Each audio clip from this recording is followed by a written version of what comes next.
Hello friends, welcome है आपका science financial classes में। आई होप आप सब अच्छे होंगे, आपकी पढ़ाई अच्छी चल रही होंगी। फ्रेंड्स, आज जो हमारा टॉपिक है, डायरेक्ट मेथड हमने स्टार्ट कर दिया था अपना, है ना। हमने क्या था, अभी कैश फ्लो स्टेटमेंट्स हमारा चल रहा है, बस खत्म होने को ऑलमोस्ट आ गया बेटा, कुछ नहीं है। ऑपरेटिंग तक की ही कहानी है। मैंने आपको बोला जितनी भी मेहनत करनी है सारी की सारी ऑपरेटिंग मेथड के अंदर करनी है, ऑपरेटिंग एक्टिविटीज के अंदर। क्योंकि इन्वेस्टिंग और फाइनेंसिंग तो बेटा वो आपको खुल खुल के, मतलब चिल्ला चिल्ला के आपको क्वेश्चन में बताएगा कि भैया ये मैं इन्वेस्टिंग हूँ, मैं फाइनेंसिंग हूँ। आपको उसमें ज्यादा दिमाग नहीं लगाना है। बस मैंने आपको दो तरीके बता दिए। अगर एसेट से, मतलब अगर एसेट के चेंज से आपके कैश फ्लो में कोई फर्क आ रहा है तो भाई साहब आंख बंद करके इन्वेस्टिंग के अंदर डाल देना। और अगर कैपिटल स्ट्रक्चर के चेंज होने से आपके कैश फ्लो में चेंज आ रहा है तो फिर फाइनेंसिंग के अंदर डाल देना। तो ये तो बहुत ही सिंपल है, कुछ रॉकेट साइंस है ही नहीं बेटा। आपके सीएमए यूएसए लेवल के लिए तो इन्होंने वैसे भी टेक्निकल बना ही नहीं रखा, बहुत ईजी है। टेक्निकल जहां पे इन्होंने बना रखा है वो है ऑपरेटिंग। और वो भी मैंने आप लोगों के लिए बहुत ही इजी कर दिया है ना, बहुत ही सिंपल वे में समझाया, कुछ भी नहीं है। ये ज्यादा जो आपसे हरकतें करेगा बेटा, डायरेक्ट इनडायरेक्ट मेथड भी तो करेगा। कभी डायरेक्ट मेथड पूछ देगा, कभी इनडायरेक्ट मेथड पूछ देगा। यहाँ पे स्टूडेंट कंफ्यूज हो जाएंगे। कंफ्यूज होने की कोई जरूरत नहीं है, नाम से ही समझो वो इनडायरेक्ट मेथड है। मतलब वो आपको डायरेक्टली आके नहीं बोलेगा कि भैया मैं कैश यहां से आया हूं। डायरेक्ट मतलब क्या होता है, मतलब वो डायरेक्टली आपको आके बोलेगा कि भैया मैं कैश ऑपरेटिंग से आया हूं, मैं कैश इन्वेस्टिंग से आया हूं, मैं फाइनेंसिंग से आया हूं। डायरेक्टली बोलेगा। और दूसरा, वहां पे आपको लेजर खोलने पड़ेंगे डायरेक्ट मेथड के अंदर, है ना। आज मैं आपको सिखाऊंगा वो लेजर एक्चुअली खोलते कैसे बेटा, अकाउंट्स के तरीके से, ठीक है। लेकिन इनडायरेक्ट में, वो इनडायरेक्ट मेथड फिर में क्या कहता है, इनडायरेक्ट में आपको वो बताएगा नहीं, तो आप ही का काम है, आप ही को निकालना पड़ेगा भैया कैसे। वो क्या दे देगा आपको, सिर्फ एक इनकम स्टेटमेंट लिख के दे देगा। वो क्या देगा बेटा, आपको सिर्फ एक इनकम स्टेटमेंट दे देगा। उस इनकम स्टेटमेंट से ही अब आपको क्या करना है, इनकम स्टेटमेंट और एक बैलेंस शीट, दो चीजें देगा वो आपको। उसी से ही आपको बेटा अपने कैश फ्लोज पे पहुंचना है। मतलब कहां से ये कैश निकल के एक्चुअली में आया, ये आपको आपको करना है, ये आपका काम है। तो ये इनडायरेक्ट मेथड है, इनडायरेक्टली पहुंचेंगे। और ये मैं आपको ऑलरेडी समझा चुका हूं बहुत बार, मैंने आपको स्टेप्स बता दिए बेटा। आपको बार बार कंसेप्ट को रिवाइज करना है, ठीक है। ऐसे नहीं चलेगा कि आपने ये कंसेप्ट छोड़ दिया, दोबारा इसी क्लास में आ गए, फिर पीछे जाके देख लिया। बार बार रिवाइज करेंगे तो ये आपके माइंड के अंदर वैसे ही बैठ जाएगा। और प्रैक्टिस जब हम करेंगे तब तो हो गई। एग्जाम्पल्स मैंने आपके लिए इसलिए ही रखे हैं और स्टेप्स बार बार मैं इसलिए ही बताता हूं, जबकि मैं स्टेप्स आपको ऑलरेडी बता चुका हूं जब मैंने आपको फॉर्मेट दिखाया था। लेकिन एक एग्जाम्पल कराने से पहले दोबारा इसलिए स्टेप्स दिखा देता हूं ताकि आपको फिर रिकॉल हो जाए, है ना, इसलिए। तो इनडायरेक्ट मेथड हमने कर लिया था। आ जाते हैं आप अपने डायरेक्ट मेथड के अंदर दोबारा। इनडायरेक्ट मेथड मैंने आपको बता दिया विद एग्जांपल, लास्ट क्लास में हमने डिस्कस करा था, है ना।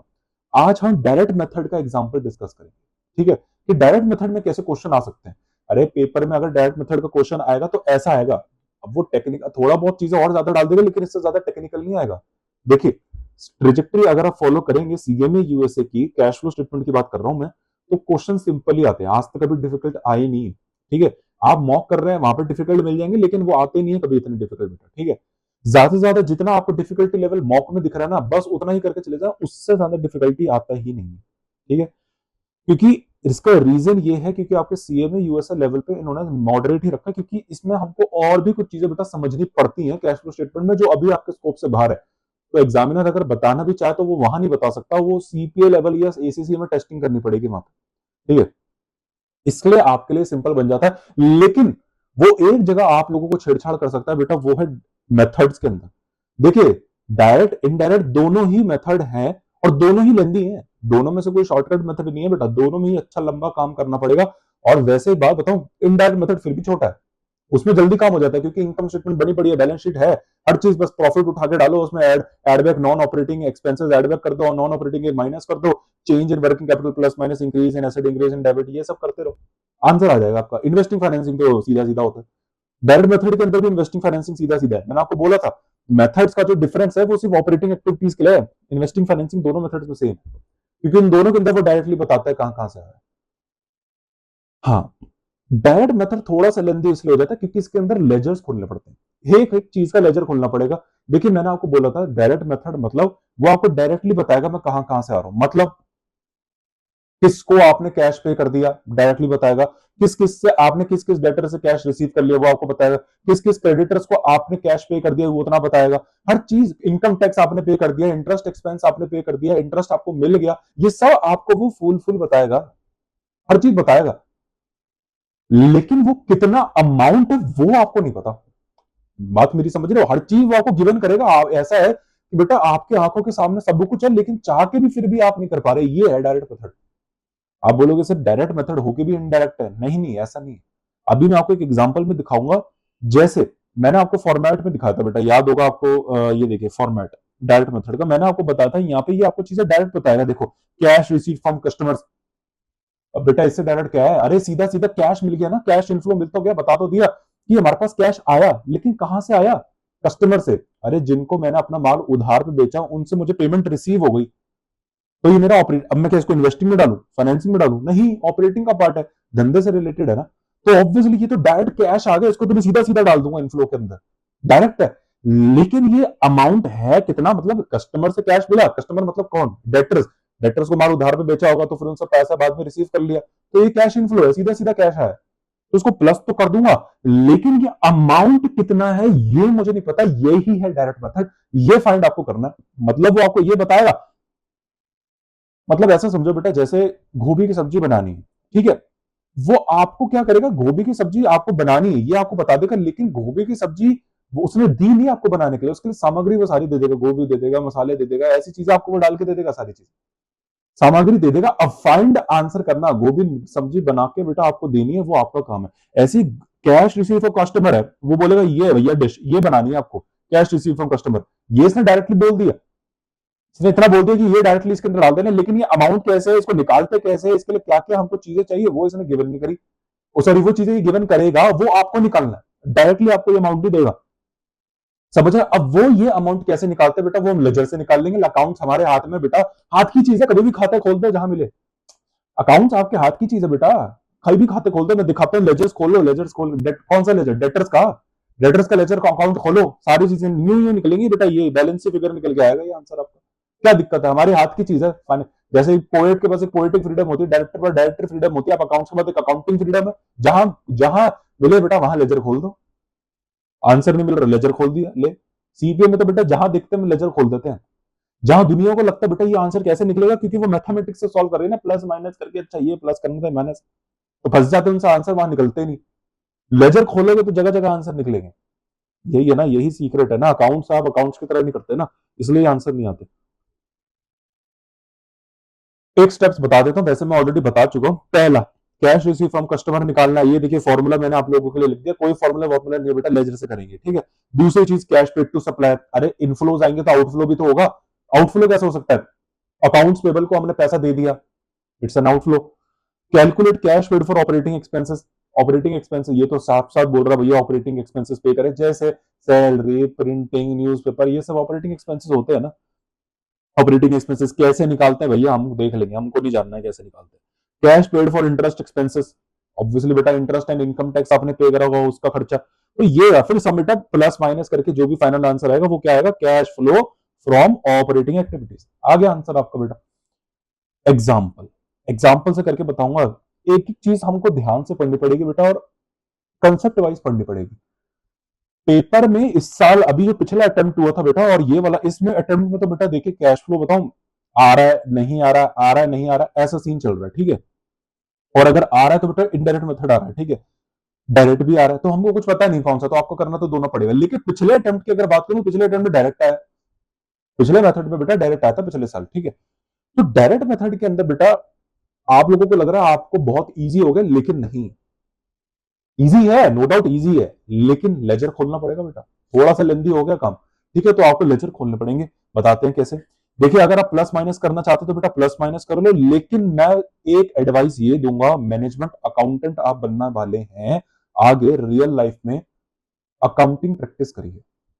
अगर आप अकाउंट में रह के भी अकाउंटिंग को इग्नोर कर रहे हैं तो बेटा ये आगे जाके आपको दिक्कत देगा। मैं आपको बता रहा हूँ रियल लाइफ सिनेरियोज में, ठीक है, क्योंकि आगे जाके वो आपको फाइनेंशियल स्टेटमेंट पकड़ा देंगे, अकाउंटिंग पकड़ा देंगे, वहां पे आप अनकंफर्टेबल हो जाओगे, क्योंकि आपने चीज अकाउंटिंग से करी नहीं। आपको तो आदत है प्लस माइनस करने की, फॉर्मूले से करने की, वहां पे आपको फॉर्मूला मिलेंगे नहीं, तो ये दिक्कत हो जाती है, ठीक है। एग्जाम्पल है बेटा, इनकम स्टेटमेंट, एक इसने इनकम स्टेटमेंट का डेटा दे दिया और एक इसने बैलेंस शीट का डेटा दे दिया, ठीक है। अब वो कह रहा है कैश फ्लो स्टेटमेंट निकालो, लेकिन इनडायरेक्ट मेथड से नहीं, डायरेक्ट मेथड से। डायरेक्ट मेथड से निकालो। अब देखते कैसे निकलता है। सेल्स रेवेन्यू दे दिया 5 लाख, तो आप बोलोगे सर हमने कैश सेल्स कर दी, ये तो सीधा सीधा कैश आ गया हमारे पे, प्लस कर देते हैं। कहां लिखा है इसने कैश? कहां लिखा है इसने कैश है? बेटा कहीं भी नहीं लिखा ना कैश फ्लो स्टेटमेंट के अंदर ये कैश है, तो आपको इसको क्रेडिट मानना है, क्रेडिट है ये। अगर बीच डेटर्स दे रखे हैं, अगर नीचे डेटर्स भी नहीं दे रखे फिर तो कैश मान लेना बेटे। वैसे वो हमेशा देगा आपको डेटर्स, ठीक है, ऐसा हो ही नहीं सकता बैलेंस शीट में डेटर्स ना हो, ठीक है। अगर उसने देखो जैसे पीछे डेटर्स दे रखे, ओपनिंग डेटर्स क्लोजिंग, ईयर 1 है, ये पिछले साल के हैं, ईयर 2 मतलब अभी करंट ईयर के हैं, तो ओपनिंग और क्लोजिंग दोनों दे रखे हैं और सेल्स भी दे रखी है, तो बेटा फिर ये कैश सेल्स नहीं है, ये क्रेडिट सेल्स है। अगर वो आपको कुछ नहीं बोले, मेरी बात बड़े ध्यान से सुनो कि ये डेट क्या, ये सेल्स कौन सी है, कैश सेल्स है या क्रेडिट सेल्स है, आपको इसको हमेशा क्रेडिट सेल्स मांगना है। क्यों मानना है? क्योंकि नीचे डेटर्स दे रखे हैं, इसका मतलब, और आपको पता है सेल्स और डेटर्स को तो बेटा सीधा सीधा रिलेशनशिप है।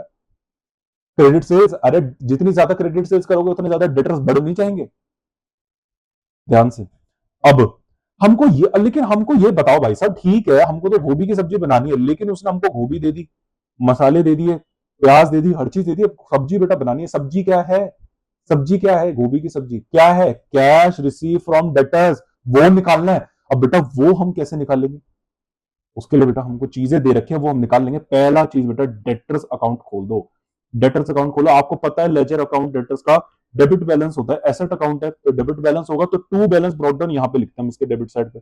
ये सब चीजें बेटा बचपन वाली बातें हैं। ओपनिंग बैलेंस देखो डेटर्स का पहले जल्दी कितना है, $20,000 है, 20,000 यहां पे लिख देते हैं। क्लोजिंग बैलेंस कितना बेटा, बाय बैलेंस शीट यहां पे लिख देते हैं, बैलेंस शीट है ना, क्लोजिंग बैलेंस भी दे रखा है ना इसने हमको। बैलेंस शीट है बेटा $35,000, $35,000 सॉरी, $35,000 ये हो गया। ओपनिंग बैलेंस है $20,000, क्लोजिंग बैलेंस है $35,000, ठीक है। अब बैलेंस अभी कुछ मत करो, कुछ मत करो, एक बैलेंस ही फिगर देखते हैं, कुछ मतलब है ना, मतलब ये आप देखो बेटा, debit is not matching with credit, debit credit match नहीं हो रहे। आप अगर ध्यान से देखेंगे तो हमारा जो डेबिट साइड है वो 15,000 से शॉर्ट है, डेबिट साइड 15,000 से शॉर्ट है, तो डेबिट साइड 15,000 से शॉर्ट है, मतलब अगर यहां पे 15,000 लिख दें, इसका मतलब हमारा डेबिट साइड 15,000 से बढ़ गया ना। अरे अगर आप यहाँ पे 15,000 सोचो लिख देते हो तो इसका मतलब हमारा डेबिट साइड 15,000 से बच गया, बढ़ गया, तभी तो मैच होगा ना। अगर आपने 15,000 से डेबिट साइड बढ़ा दी तो क्लोजिंग 35,000 आ गई। अब मुझे बात बताओ, आपका डेबिट 15,000 से क्यों बढ़ेगा? मैं आपको एक ड्रिल करवा रहा हूं, आंसर ये नहीं है बैलेंसिंग फिगर, ये तो ऐसे बता रहा हूं मैं आपको फालतू बातें, प्रैक्टिस करवा रहा हूं कि क्यों डेबिट साइड बढ़ती है, क्यों बढ़ रही है डेबिट साइड। आप बोलोगे सर क्या बातें हैं, हमारा डेटर्स है, डेबिट बैलेंस है, डेबिट बढ़ गया, उसका मतलब डेटर्स बढ़ गए। अरे डेबिट डेबिट आपका जो डेटर, अगर ये आपकी डेबिट साइड बढ़ जाती है डेटर्स की, इसका मतलब क्या आपकी एसेट्स है, और एसेट्स का बढ़ता, एसेट्स का बढ़ना क्या होता है, डेबिट ही तो होता है। एसेट्स क्यों बढ़ी होंगी, डेटर्स क्यों बढ़े होंगे, इसका मतलब आपने और माल उधार पे बेचा होगा। मैं आपको बता रहा हूं, ये लॉजिक बता रहा हूं कि इस अमाउंट को क्यों क्रेडिट मानेंगे। अरे कहां चला गया, इस अमाउंट को हम क्यों क्रेडिट मानेंगे, ऐसी मेरी बात पे विश्वास मत करो, मैं आपको इसके पीछे का लॉजिक देना चाहता हूं। क्यों? साल के शुरू में 20,000 थे, ऐसा मान के चलो साल के शुरू में हमारे डेटर्स कितने थे, 20,000, मतलब हमने 20,000 की हमने उधारी कर रखी है। साल का एंड देखो तो 35,000 की उधारी कर रखी है, तो इसका मतलब इस साल हमने 15,000 की एक्स्ट्रा उधारी करी होगी। इसका मतलब 15,000 की एक्स्ट्रा उधारी मतलब हमने इस साल 15,000 की सेल्स करी होगी, वो भी क्रेडिट, 15,000 की सेल्स करी होगी ना। तो लेकिन ऐसा तो हमको कहीं नहीं दिख रहा हमने कहीं सेल्स वगैरह करी है। हाँ ये देखो ध्यान से, सेल्स करी है 15,000 की नहीं, और मतलब हमने सेल्स करी है, लेकिन सर ये तो 5 लाख है। अरे अमाउंट को छोड़ो, सेल्स करी नहीं करी, करी है। ऐसा तो बेटा बिना सेल्स करे आपके 15,000 के डेटर बढ़ जाएंगे क्या? नहीं बढ़ेंगे। लेकिन सर फिर भी ये तो 5 लाख है। अरे छोड़ो ना, 15,000 बढ़ाने हैं ना, देखते हैं कैसे। आप सीधा सीधा भी ये मान के चलो, ये इसको हटाते थे बेटा, पहले तो 15,000 के हमारे पहले शुरू के 20,000 के डेटर थे, 20,000 की हमने उधारी करी होगी। हमने इस साल सेल्स करी, इस साल हमने बेटा सेल्स भी करी, टू क्रेडिट सेल्स, सेल्स करी होगी ना। मैं यहाँ पे सेल्स लिख रहा हूं, वैसे अगर मैं यहाँ पे सेल्स भी लिखता तो चलता, क्रेडिट सेल्स बस आपको दिखाने के लिए, क्योंकि क्रेडिट सेल्स हम डेटर्स पे लिखते हैं, कैश सेल्स थोड़ी ना लिखते हैं। तो हमने इस साल सेल्स करी होगी, तो मैं क्या यहाँ पे 15,000 लिखूं? आपको कैसे पता वो 15,000 क्रेडिट सेल्स है, सेल्स तो यहाँ पे 5 लाख है। आप बोलोगे सर ये क्या कंफ्यूजन बता रखी है, 20,000 की सेल्स करी है, 20,000 के हमारे डेटर्स ओपनिंग में थे, 15,000 हमने एक्स्ट्रा ही सेल्स करी है, लेकिन यहाँ पे हमने 5 लाख करी है। अगर हम यहाँ पे 5 लाख लिख देंगे सर, ये तो मैच नहीं हो रहा, ये तो मैच हो ही नहीं रहा ना सर। हाँ तो बेटे 5 लाख की आपने उधारी की सेल करी होगी, तो पूरे साल आपने उस 5 लाख की सेल्स में से कुछ कलेक्ट नहीं कर लिया होगा, ये 20,000 के कलेक्ट नहीं कर लिए होंगे। अरे सबसे पहले तो ये 20,000 वाले कलेक्ट करे होंगे, फिर इस 5 लाख वाले में से कुछ कलेक्ट करेंगे बाय कैश। ये बैलेंसिंग फिगर जो निकल के आएगा वो बाय कैश, मतलब इस साल बेटा बस उधारी उधार करते रहोगे, डेटर की गर्दन पकड़ के कुछ रिसीव भी कर लोगे, कर लोगे। कितना देखते हैं, 20,000 प्लस 5 लाख, हो गए 5,20,000। टोटल इस साल हमने कितनी उधारी दे दी? पिछले साल के हमने कितनी उधारी दे रखी है? 20,000। इस साल 5 लाख की उधारी और दे दी, तो इस साल कितनी उधारी दे दी? कितने का उधार दे दिया? कितनी क्रेडिट सेल्स कर दी? टोटल 5,20,000। लेकिन साल के एंड में देखा सिर्फ कितना लेना बाकी है डेटर से। साल के एंड शुरू में तो हमारा साल बता रहा है कि भाई टोटल 5,20,000 लेने डेटर से, लेकिन साल के एंड में देखा तो खाते तो ऐसा बता रहे सिर्फ 35,000 लेने, 35,000 लेने। तो भाई साहब बाकी का अमाउंट कहां चला गया? अबे बाकी का अमाउंट तो दे दिया होगा ना उसने, बाकी का अमाउंट तो दे दिया। अरे 5,20,000 लेने थे, सिर्फ 35,000 लेना बाकी है, बाकी कहां चला गया? बाकी दे दिया मेरे भाई। तो भाई वो क्या निकल के आ गया? कैश। तो ये लो 35,000 निकल के आ गया। तो बेटा ये आंसर आपका आ गया 20,000, तो यही माइनस हो गया 4,85, 4,85,000 निकल के आ गया बेटा आपका। 4,85,000 ये आ गया आपका बैलेंस फिगर।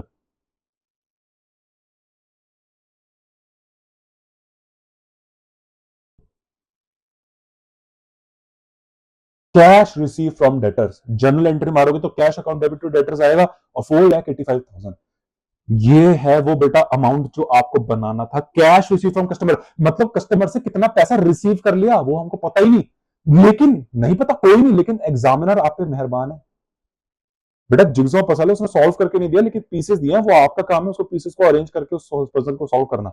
ऐसी उसने आपको टुकड़े दे दिए, ये ले सेल्स ले ले, ये ले ओपनिंग क्लोजिंग। अब बेटा लेजर चीजें दे दी, अकाउंट हमारे साथ है, लेजर अकाउंट खोल दो, ओपनिंग क्लोजिंग डालो, वो सेल्स का बैलेंस डालो, बस बैलेंस की फिगर निकालो, ले कैश आ गया 4,85,000 आ तो गया कैश, इसको डाल दो 4,85,000 यहां पे आ गया। ऐसे ही बेटा हर चीज के लेजर खोल देना, जो जो अमाउंट वो देगा सब के लेजर खोल दो।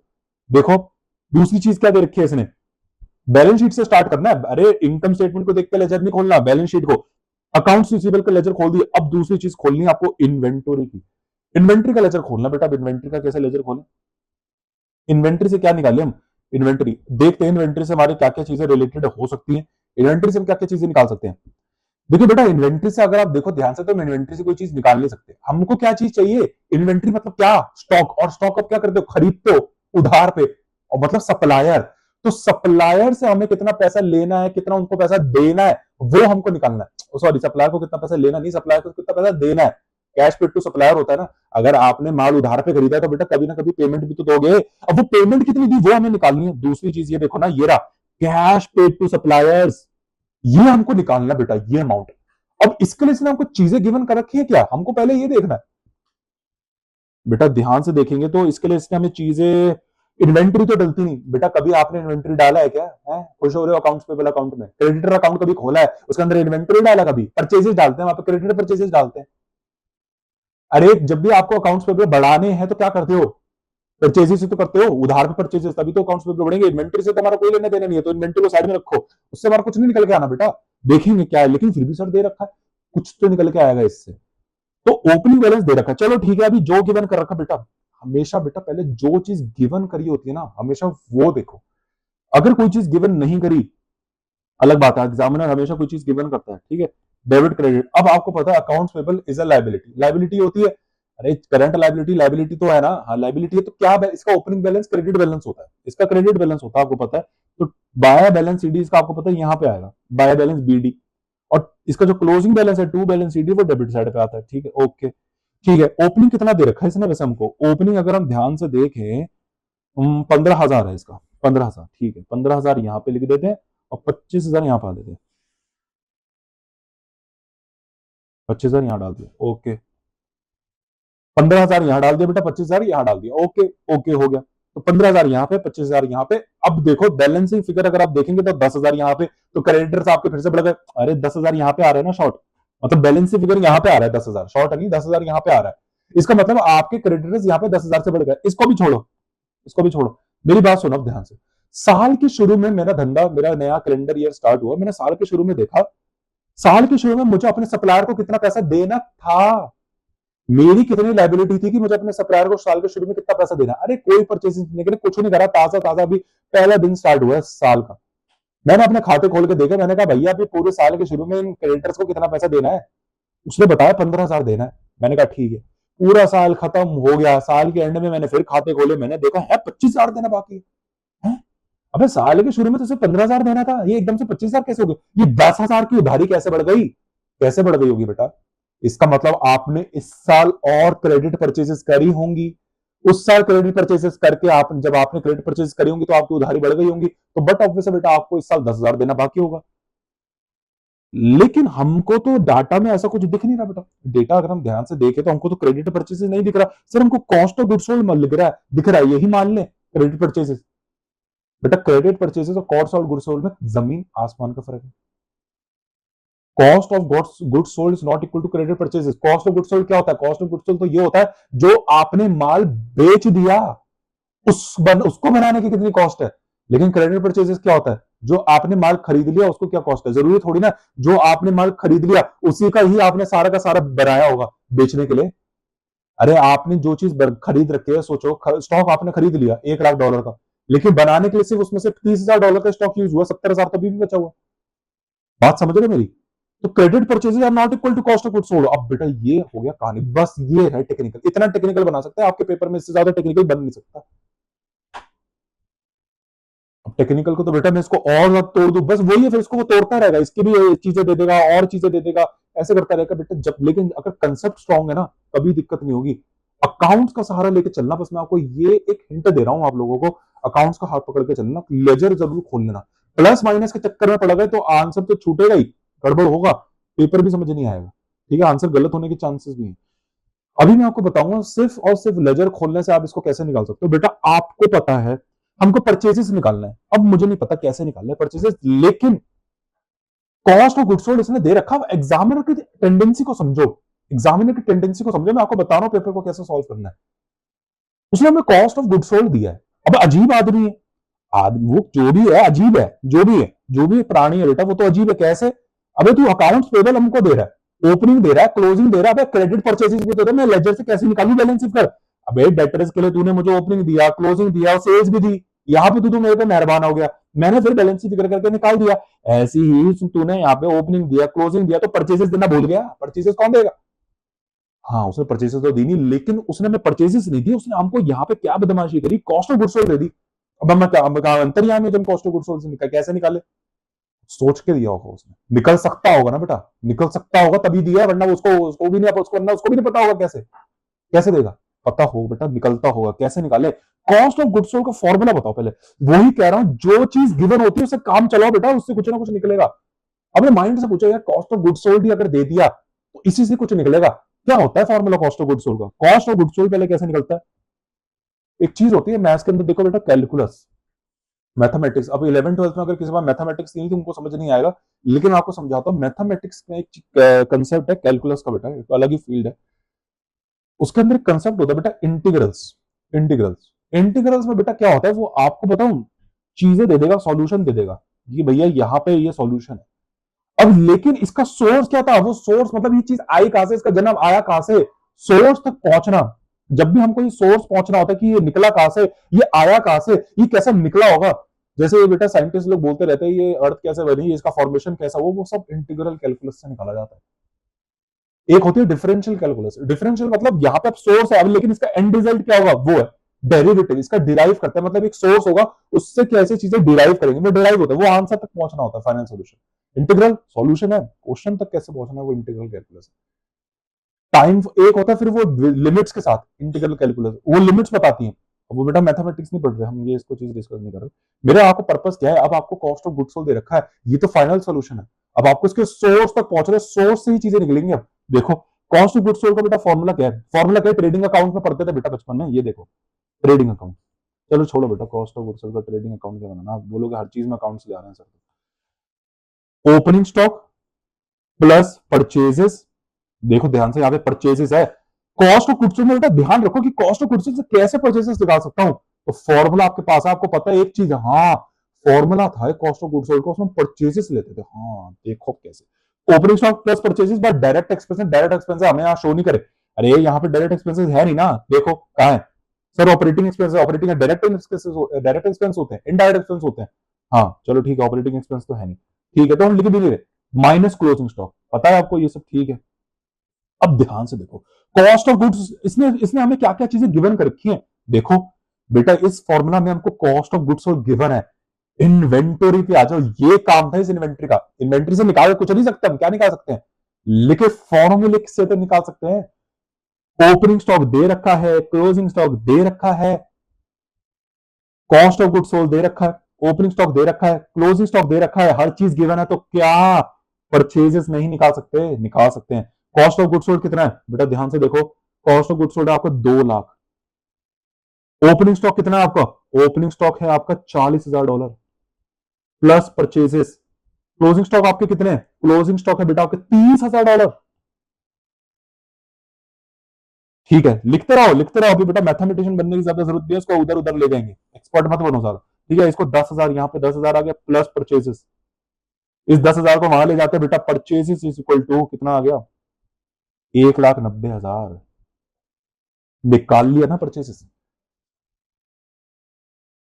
हर चीज गिवन है, मैं कह रहा हूं आपको, हर चीज सॉल्व होती है। उसने एग्जामिनर ने अगर आपको क्वेश्चन दिया तो सॉल्व होता होगा ना। दिक्कत यही, आप चीजें फाइंड नहीं कर पाते बस। चीजें उसने सब गिवन कर रखी होती है क्वेश्चन के अंदर, क्यों आंसर नहीं निकल के आता? क्यों एमसीक्यू मैच नहीं हो पाता? क्योंकि चीजें गिवन है लेकिन उसको कलेक्ट कर नहीं पा रहे। कॉस्ट ऑफ गुड्स सोल्ड हर चीज उसने आंखों के सामने गिवन कर रखी है बेटा, यही तो है। चीजें आंखों के सामने लेकिन उसको बस देख नहीं पा रहे, यही होती है प्रैक्टिस। अकाउंट्स के कंसेप्ट, फॉर्मूला माइंड में आपके था नहीं, चीजें आपने क्योंकि ढंग से पढ़ी नहीं। अकाउंट्स यही था, अकाउंट्स में अगर आप पढ़ते trading account, opening stock plus direct purchases plus purchases, sales वहां क्लोजिंग स्टॉक, यहाँ ग्रॉस प्रॉफिट, जब तक खाते आपके माइंड में नहीं है ना तब तक नहीं करोगे, हो ही नहीं सकता। तो ऐसे देखो आपने परचेजेस निकाली। अब सवाल ये है, ये कैश परचेज है क्रेडिट परचेज? क्या बोला था, अगर आपको अकाउंट्स पेबल दे रखे हैं एग्जामिनर ने और वो चाहता है परचेजेस निकालो, तो वो ये बोलेगा इसको कैश परचेजेस मान लो। अब इतनी मेहनत से तो परचेजेस निकाला, अब तू बोल रहा है कैश परचेजेस है, तो कैश परचेजेस इसके अंदर जाएगा ही नहीं। ऑब्वियसली बेटा ये क्रेडिट परचेजेस है। अरे जब वो मैंने बोला था, जब वो क्वेश्चन साइलेंट है तो आपको बेटा यही मानना है वो क्रेडिट परचेजेस है। अरे इसलिए तो खाते, ताकि खाते मैच हो जाए, खातों के लिए तो निकाल रहे हैं सारी चीजें, तो क्रेडिट परचेजेस। तो यहां पे लिख देंगे टू कैश।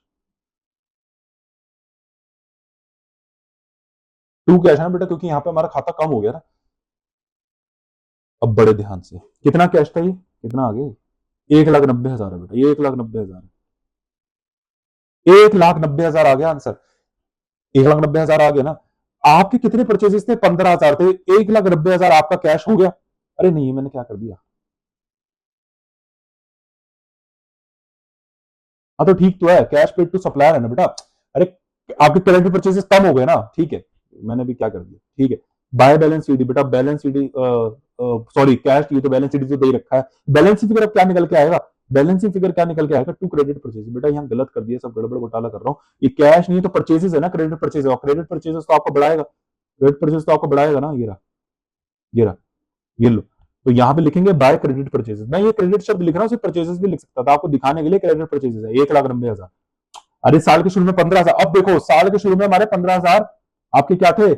साल के हमें 15, हमें कितने डेटर्स को, कितने क्रेडिटर्स को पैसा देना था? सप्लायर को साल के शुरू में कितना देना था? 15,000। 1,90,000 की और क्रेडिट परचेज कर ली, ये लो, 1,90,000 की और क्रेडिट परचेज कर ली, तो कितना हो गया? ये हो गया बेटा आपका 2,05,000 हो गया। तो इस साल हमें 2,05,000 क्रेडिटर को पैसा देना है। इस साल हमको 2,05,000 क्रेडिटर को पैसा देना है। कैसे? 15,000 पिछले साल का देना है और इस साल 1,90,000 की और क्रेडिट परचेज कर ली, तो टोटल 2,05,000 का हमको पैसा उनको देना है। लेकिन साल के एंड में पता चला, साल के एंड में पता चला सिर्फ 25,000 देना है। साल के एंड में पता चला सिर्फ 25,000 देना है। बाकी कहां चला गया? बाकी कहां चला गया? कितना, कितना हो गया? 18। ये $1,80,000 की पेमेंट किधर चली गई? ये 1,80,000 की पेमेंट बेटा किधर चली? कुछ नहीं गई, आपने दे दी। अरे तभी तो कम हो गए। अरे 2,05,000 के क्रेडिटर थे, 25,000 हो गए। कम कैसे हो गए? क्रेडिटर कम कैसे होते हैं? जब आप उनको पेमेंट दे दो। ये लो बैलेंस फिगर जो 1,80,000 ये जो आई है, ये क्या है? To cash. बैलेंस फिगर जो आपकी आई है, ये बैलेंस फिगर है 1,80,000। लो भाई मैच हो गए। अब यही जो अमाउंट है आपका कैश पेड टू सप्लायर है, ये रहा कैश पेड टू सप्लायर, ये रहा। तो यहाँ पे लिखते रहते बेटा, कैश डेटर से कितना आया था हमारा? डेटर से आया था 4,85,000, ठीक है। डेटर से आया था बेटा 4,85,000, यहाँ पे लिखते रहते, ठीक है। 4,85,000 यहाँ से आया, 1,80,000 यहाँ पे आया, ये माइनस वाला अमाउंट है, ठीक है। फिर इनको प्लस माइनस करके फाइनल आंसर हमारा cash flow from operating activities आ जाएगा। चलो बेटा अब आते जल्दी जल्दी इस पे, सारा समझा दिए। अब देखो हमारा अकाउंट रिसीवेबल का काम हो गया, इन्वेंटरी का काम हो गया, अकाउंट्स पेबल का काम हो गया, इन सबको काटते चलो, इनका कोई यूज तो है नहीं हमारा। अब आ जाओ एक्रूड लायबिलिटी। एक्रूड लायबिलिटी इसका क्या करूं? देखते हैं। एक्रूड लायबिलिटी का मतलब पता है ना? अब ये नए नए शब्द आप बोलोगे सर ये कौन सा अमेरिकन शब्द लिख दिया इसने एक्रूड। एक्रूड का बेटा कुछ मतलब नहीं, आउटस्टैंडिंग होता है। एक्रूड मतलब क्या? Outstanding, outstanding liability. अरे outstanding salary, outstanding rent, outstanding insurance, भूल गए? मतलब ऐसे खर्चे जो आपको देने थे लेकिन आपने दिए नहीं।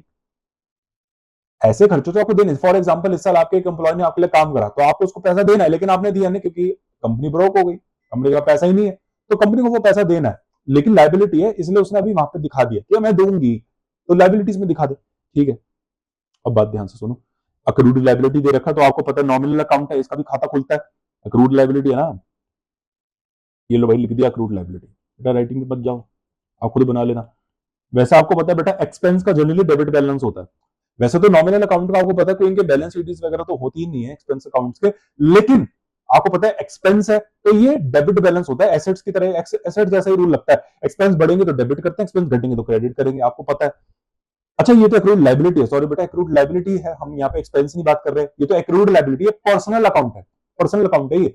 आपको पता है बेटा जब भी किसी एक्सपेंस के आगे एक्रूड है ना, अर्नड ऐसे शब्द लग जाते हैं तो फिर वो पर्सनल अकाउंट बन जाता है और वहां पे फिर पर्सनल अकाउंट वाला लिखता है। ठीक है बेटा, ये सब ट्रेडिशनल अप्रोचेस है। हम मेथड हम American US course follow follow तो हम अमेरिकन चीजें ही फॉलो करेंगे। ठीक है, हम ये लाइबिलिटी है ना, तो लाइबिलिटी का आपको पता है क्या? ओपनिंग, ओपनिंग क्या होता है? क्रेडिट साइड होती है बाय बैलेंस सीडी। अरे जैसे अकाउंट्स पेबल का भी हमने करा ना by balance CD, balance BD. ठीक है, कितना अमाउंट है? कितना अमाउंट है? ये रहा, ये है बेटा आपका पिछले साल का कितना था? 5,000। मतलब पिछले साल आपको इनको कितना पैसा, एक ये जो आउटस्टैंडिंग एक्सपेंस है बेटा, आउटस्टैंडिंग लाइबिलिटी, आप मान के चलो एक सैलरी है, कोई भी अपने माइंड में ले लेना, इसे इजी हो जाता है बोलने को। आउटस्टैंडिंग लाइबिलिटी है कौन सी लाइबिलिटी? सैलरी मान लो अपने माइंड के अंदर। मतलब पिछले साल की हमको कितनी सैलरी देनी बाकी थी? बेटा पिछले साल में कुछ सैलरी देनी थी, वो हमने दी नहीं, तो इस साल दे देंगे। तो इस साल इसलिए तभी साल ओपनिंग में लिखा है, पिछले साल की कुछ सैलरी थी हमने नहीं दी, तभी तो क्लोजिंग में लिखा था पिछले साल का। अब लेकिन नया कैलेंडर ईयर स्टार्ट हो गया तो पिछले साल का क्लोजिंग इस साल का ओपनिंग बन जाएगा। अब इस साल के ओपनिंग में क्यों लिखता है? ताकि याद दिला दे, अबे ये पिछले साल की जो 5,000 तूने सैलरी नहीं दी इस साल दे दियो, वरना सड़क पे ले आएंगे कंपनी को ये एम्प्लॉय वाले। ठीक है, हल्ला मचा देंगे बेटा। ठीक है, पिछले साल के $5,000 देने और इस साल के कितने देने हैं? 8,000। तो ये तो balance sheet, to balance sheet. खाते खोलो बेटा, आराम से आंसर आएगा। ये देखो पिछले साल का हमको देना $5,000, लेकिन साल का जब एंड हुआ तो हमने देखा $8,000 देना बाकी है। मैं कह रहा यार ये कैसा इतफाक है अजीब सा, 5,000 देने थे पिछले साल के शुरू तो कह रहा था 5,000, अब साल के एंड में पता चला 8,000, ये 3,000 एक्स्ट्रा कैसे देना पड़ गए? बेटा 3,000 एक्स्ट्रा इसलिए देने पड़ गए क्योंकि आपने इस साल भी बदमाशी करी होगी ना, एम्प्लॉय का पैसा रख लिया होगा, नहीं दिया होगा। इस बेटा पिछले साल अगर बदमाशी कर सकते हो तो इस साल नहीं कर सकते क्या? कर सकते हैं, तो इस साल भी बदमाशी करी, लोगों का पैसा नहीं दिया, तो इस साल आपके फिर आउटस्टैंडिंग एक्सपेंसेस हो गए, बढ़ गए होंगे, सीधी बात है। अब लेकिन ये बड़े कितने क्या थे, कितने थे, ये तो हमको पता ही नहीं बेटा। अब इसको कैसे निकालें? बेटा निकाले विकाले कुछ नहीं, एग्जामिनर ने आपको ऑलरेडी दे रखा, ये देखो ऑपरेटिंग एक्सपेंसेस। सर आपको कैसे पता ये एक्सपेंसेस है? अरे एक्रूड लायबिलिटी क्या होता है? एक्सपेंस ही तो होता है जो आपने अभी तक नहीं दिया, तो ये रहे तो रहे ऑपरेटिंग एक्सपेंसेस। इनडायरेक्ट एक्सपेंसेस को तो ऑपरेटिंग एक्सपेंस बोलते हैं। अरे इसको सारे के सारे ऑपरेटिंग एक्सपेंसेस यही तो है बेटा। सैलरी ये मान के चलो एक ऑपरेटिंग एक्सपेंस, सैलरी मैंने बोला ना, जो भी एक्सपेंस है उसको मान के चलो सैलरी है, सैलरी है, सैलरी मान के चलेंगे। तो कितनी साल की सैलरी? अच्छा ये 1 लाख की सैलरी, मतलब इस साल आपका सैलरी का कितना खर्चा हो गया? 1 लाख। ये तो बेटा सैलरी का खर्चा है, मतलब ये तो ऑपरेटिंग एक्सपेंसेस, ये आपने दी नहीं है। अरे ये आपने दी नहीं है, ये तो सैलरी है, इनकम एक्सपेंस, ये ऑपरेटिंग एक्सपेंस है, एक्रूअल बेसिस है ना। आपको पता है बेटा जो भी सैलरी एक्सपेंस आप इनकम स्टेटमेंट के अंदर डालते हो, आपको क्या लगता है वो आप देते हो? नहीं, क्योंकि आपको पता है इनकम स्टेटमेंट के अंदर तो जो सैलरीज होते हैं उसके अंदर आप आउटस्टैंडिंग सैलरी भी प्लस करते हो, एक्रूअल कांसेप्ट है ना, और डबल एंट्री है ना। एक जगह तो आउटस्टैंडिंग सैलरी को लायबिलिटी में डालते हो, दूसरी जगह क्या करते हो? सैलरी एक्सपेंस के अंदर प्लस ही तो करते हो। भूल गए बेटा 11th की फाइनल अकाउंट करते हो ना, लेकिन वो सैलरी ये कैश पेड नहीं है कहीं आप इसको समझो 1 लाख रुपए का कैश पे कर दिया, नहीं, आपने कहा कैश पे करा? ये तो 1 लाख का सैलरी एक्सपेंस है। तो बेटा जब ये आपका सैलरी एक्सपेंस है, जब ये आपका सैलरी एक्सपेंस है तो ये आपका क्या करेगा? आपका बेटा सैलरी एक्सपेंस है ना, तो आपकी आपकी आउटस्टैंडिंग लायबिलिटी बढ़ गई ना। ये देखो बाय एक्सपेंसेस आपकी आउटस्टैंडिंग लायबिलिटी बढ़ गई 1 लाख की। बेटा इसको सारा आउटस्टैंडिंग माने, मैंने आपको बोला था इसको क्या माने, कैश माने, क्रेडिट माने, सबको आउटस्टैंडिंग मानना है। अरे जब उसने आपको एक्रूड लायबिलिटी दे रखा है खाते के लिए, वो आपको चाहता है, इसका मतलब बैलेंस फिगर निकाले, और बैलेंस फिगर निकालने के लिए हमको एक चीज गिवन होनी चाहिए ना, जैसे यहाँ पे परचेजेस, वहां पे सेल्स, तो यहाँ पे एक्सपेंसेस। बेटा थोड़ा दिमाग लगाओ, एग्जामिनर हर चीज गिवन नहीं करेगा, यही तो मैच्योरिटी है। कैसे मैनेजमेंट अकाउंटेंट बनोगे जब आप यही चीजें नहीं समझ सकते, इशारे नहीं समझ रहे हो आप, तो कैसे आप वहां पे कंपनी में बात करोगे इशारों वाली। एग्जामिनर की बातें समझनी पड़ेंगी, यही उसका तरीका, इससे ज्यादा हिंट नहीं दे सकता वो आपको, ठीक है। अब ये ऑपरेटिंग एक्सपेंस है, मतलब इस साल आपने 1 लाख का खर्चा और कर दिया, लेकिन इन 1 लाख वालों को अभी तक आपने 1 लाख की पेमेंट नहीं दी। बेटा ये जो आपके 1 लाख के एक्सपेंसेस है, मैं इसको क्यों अक्रूड लायबिलिटी में डालूं? अरे इसलिए डालूंगा क्योंकि ये भी अक्रूड हो गए, इनको आपने दिया ही नहीं इस साल, तो इस साल इससे डाल देंगे। इस साल हमने 1 लाख का खर्चा कर दिया, लेकिन हमने इन साल 1 लाख वालों को भी पेमेंट नहीं दी, तो लो हमारे आओ अक्रूड लायबिलिटी बढ़ गए। पिछले साल 5,000 देने, अब क्या देखो, पिछले साल 5,000 देने थे, पिछले साल के आउटस्टैंडिंग कितने सैलरी के 5,000, इस साल 1 लाख की सैलरी और थी वो भी नहीं दी, तो ये लो 1 लाख और लायबिलिटी बढ़ गई। तो इस साल कितनी टोटल लायबिलिटी बढ़ गई? 1,05,000। साल के एंड में देखा सिर्फ 8,000 है। इस साल कितना देना बाकी था? 1,05,000, लेकिन साल का एंड देखा तो 8,000 देना बाकी है। तो भाई साहब ये बाकी 97,000 किधर चले गए? दे दिए होंगे ना बेटा, ये 97 दे क्या चलेगा, क्या दे दिए? ये लो। एक्रूड लायबिलिटीज कैसे घटेंगी जब आप इसको डेबिट करोगे? ये लो डाल दिया डेबिट में, ये आ गया बैलेंस फिगर 98,000। ये लो बेटा, ये 98,000 पटक के यहाँ पे डालो। कैश जनरेटेड फ्रॉम ऑपरेशन, को जनरेट वगैरह नहीं, कुछ नहीं हुआ बेटा, ये 98,000 माइनस कर दो। लो भाई, समझ रहे बेटा? देखो यहाँ से सारी सारी चीजें निकल के आ रही हैं, ये लो। अब बेटा ये तो इंटरेस्ट पेबल तो बेटा बहुत इजी है, ये तो आप ही कर लेना, कुछ नहीं है बेटा इसका ओपनिंग। अब इसका भी बेटा सारी चीजें खुद बेटा डालो, मैं ही कब तक बनाता रहा हूँ। ये देखो इंटरेस्ट एक्सपेंस, इंटरेस्ट एक्सपेंस ये लो, इंटरेस्ट एक्सपेंस डेबिट बैलेंस होता है, बैलेंस कितना है इसका? अब सीधा बैलेंस शीट ही लिखते हैं बेटा, बैलेंस बीडी कितना है? 2,000। इसका यहाँ पे क्लोजिंग कितना है? 1,000 है। इस साल आपने इंटरेस्ट का खर्चा कितना आ गया? ये लो 40,000। बेटा ये 40,000 कैश पेड नहीं है कि 40,000 आपने दे दिया, इंटरेस्ट एक्सपेंस है, और इंटरेस्ट एक्सपेंस एक्रोल होता है, कैश बेसिस नहीं है। हम यहाँ पे कैश बेसिस निकालना है कि एक्चुअली में आपने सब कैश में कितना इंटरेस्ट दे दिया। बेटा ये तो एक्रोल है ना, मतलब 40,000 आपका इस साल बनता है, लेकिन हो सकता है आपने दिया ही ना। दिया कितना हमको वो निकालना है। पिछले साल का 2,000 देना था, इस साल का हमको 1,000 देना है, लेकिन 1,000 पता नहीं कैसे इस साल बढ़ गया, हमको 1,000 घट गया यहाँ पे तो। बल्कि इंटरेस्ट एक्सपेंस कितना है? 40,000। तो आपको पता है आपका इस साल 40,000 का और बढ़ गया। अरे पिछले साल 2,000 हमको इंटरेस्ट देना बाकी था, नहीं दिया, इस साल दे देंगे, ठीक है। और इस साल और कितना देना बाकी है? 40,000 का और देना है। अरे इस साल 40,000 का और देना है ना, क्योंकि अरे लोन वोन ले रखा होगा तो उस पर ब्याज देना है इस साल का 40,000। तो टोटल इस साल कितना देना है? 42,000, 42,000। लेकिन साल के एंड में देखा तो सिर्फ 1,000 देना बाकी है।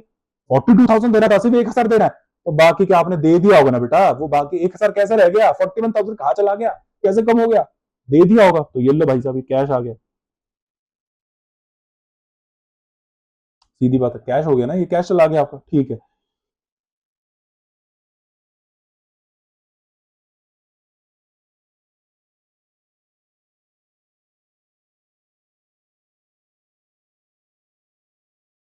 बेटा ये तो उल्टा हो गया, ये यहाँ पे बेटा उल्टा लिख दिया मैंने, कैश यहाँ पे उल्टा उल्टा सीधा लिख दिया।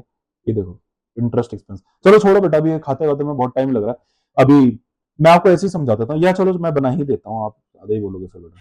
इंटरेस्ट एक्सपेंस है, ठीक है, ये वाला इंटरेस्ट एक्सपेंस हो गया। इसका टू बैलेंस शीट कितना है?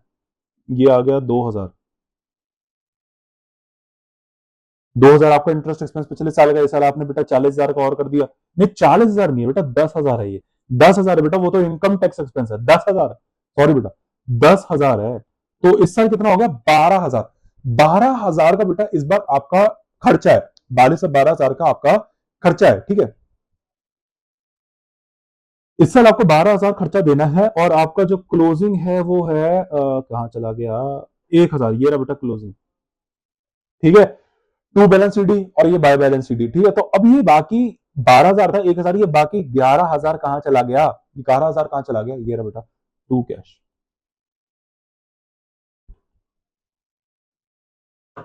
टू कैश है बेटा।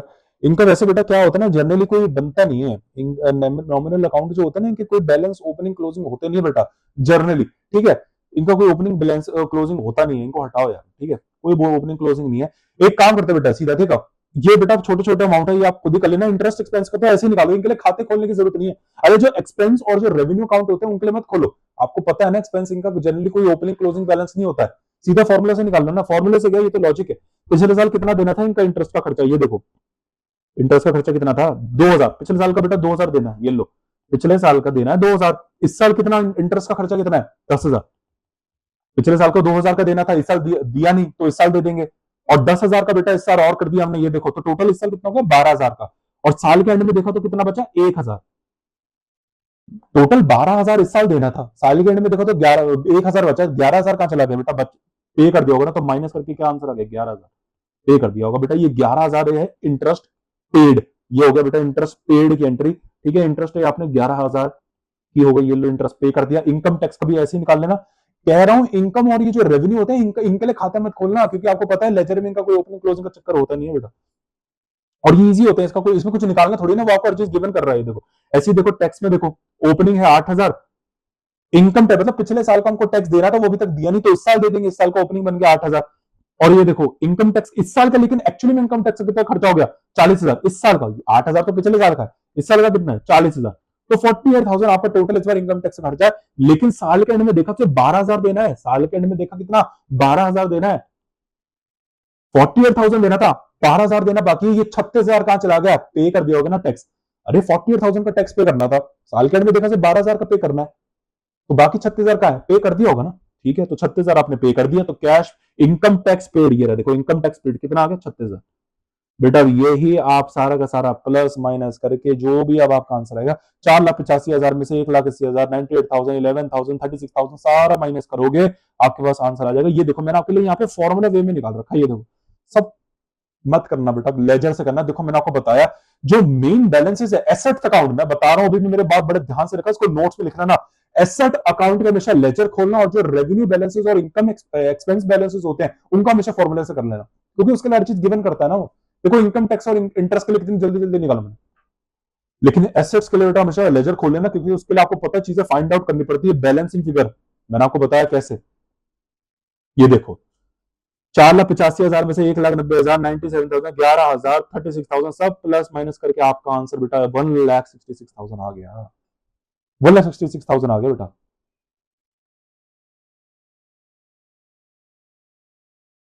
सेम फॉर्मूला वाइज में भी मैंने आपको करके बता दिया, ये आपको अगर देखना है तो आप ऐसे देख सकते हैं बेटा, फॉर्मूला वाइज में भी देख सकते हैं, लेकिन मैं आप लोगों को मैं रिकमेंड करूंगा बेटा, मर्जी आपकी है, सो मोटो बेसिस है बेटा, ऐसा कोई है नहीं कि आपको मैं बोलूंगा नहीं नहीं यही करना वरना मार्क्स कर देंगे, नहीं, आपको पता है इसके कोई मार्क्स नहीं लग रहे हैं, कितना भी कर लो, सीपीए तो है नहीं, इनके कुछ मार्क्स नहीं है, सीधा सीधा एमसीक्यू में आपका आंसर मैच होना चाहिए। अब वो आप तुक्के से करो बेटा, तुक्के से ऐसे हो सकता नहीं है ना, दो ही ऑप्शन है बेटा, या तो आप ये मेथड फॉलो कर लो लेजर वाला या फॉर्मूले वाला, जिनसे भी आपका आंसर निकल रहा जल्दी निकल रहा बेटा आप वैसे करो।